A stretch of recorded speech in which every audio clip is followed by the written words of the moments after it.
We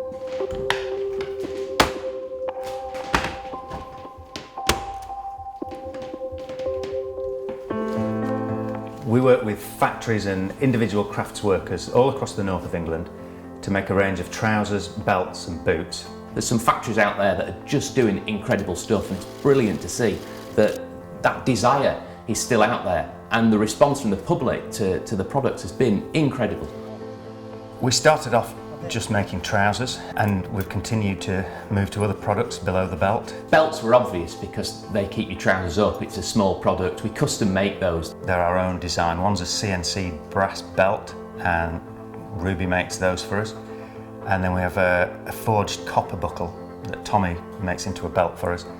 We've got best quality Devon tanned leather, all English components and hardware making the belts. They're something really special.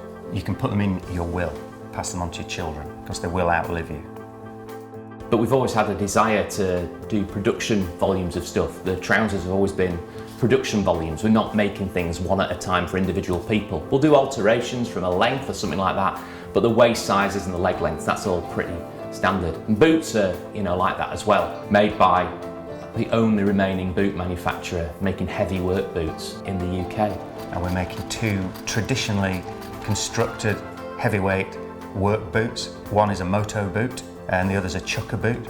And we just love the processes that they use. We love the production aspect of it. We thought it was something that we could get behind.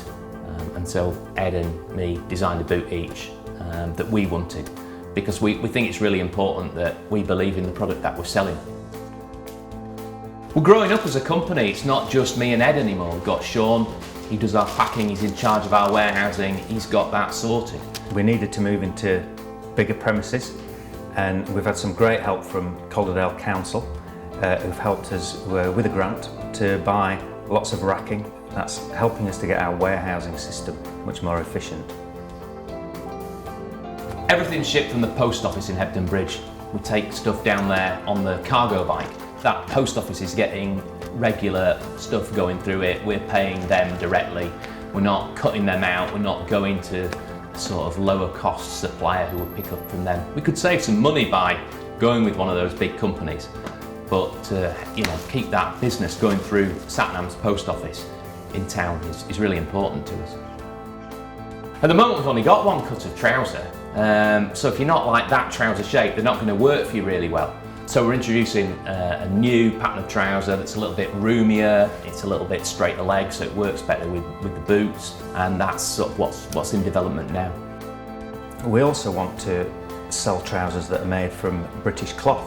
Moleskin and corduroy just can't be made in Britain anymore. So much of the processes that used to be used when things were made here, they just aren't here anymore in the volume, and you've really got to seek them out. But there are other kinds of cloth, and we've been visiting weavers all across the north, finding cloth that's made here that we can make into trousers.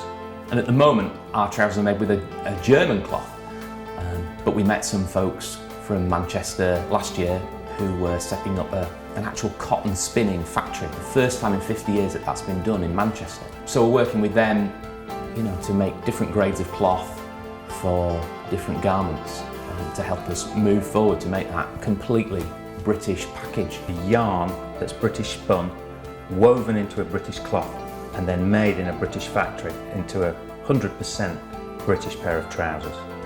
It'd be far simpler just to go down the road to the place that used to be a factory that's now just a warehouse full of cloth and buy some from there. But I don't want to do easy, I want to do it well and do it right. The product we first started with was moleskin trousers. We still sell them. They're a robust garment. It was something that appealed to us. We wanted to wear that kind of thing. Everything that we do, it's about British made to last.